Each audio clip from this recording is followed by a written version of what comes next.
2 minutes pour comprendre. Aujourd'hui, on va parler du petit déjeuner et plus particulièrement des céréales au petit déjeuner. Alors, je suis avec Pierre Joyot. Vous êtes co-auteur de La Nouvelle Révolution alimentaire avec le docteur Cyril Laporte. Les céréales au petit déjeuner, c'est bien, c'est pas bien, il en faut, il n'en faut pas? Alors, est-ce qu'il en faut, est-ce qu'il en faut pas? Ça, c'est une question très intéressante. Est-ce que c'est bien ou non? Ça dépend lesquels on va choisir.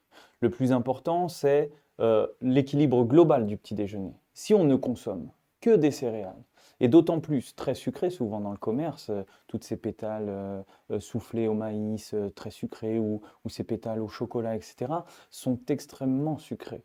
Et celles-ci sont à limiter, voire à proscrire.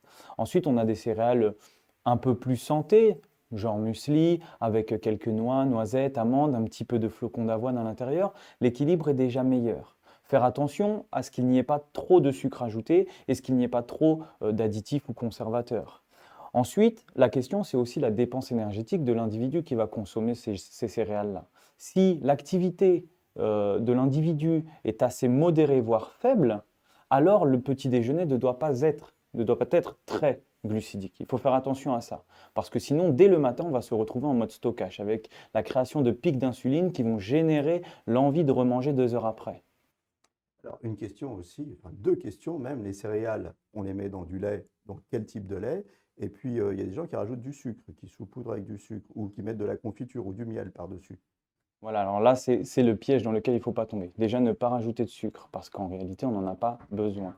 Ne pas rajouter de miel et de confiture, parce que c'est aussi considéré comme du sucre. Quel lait? On peut consommer du lait, mais faire attention à sa tolérance digestive, et sinon, on peut consommer des laits végétaux. Voilà, on vous a tout dit pour prendre un bon petit déjeuner en équilibre. Passez une super journée et à bientôt pour un nouveau conseil santé.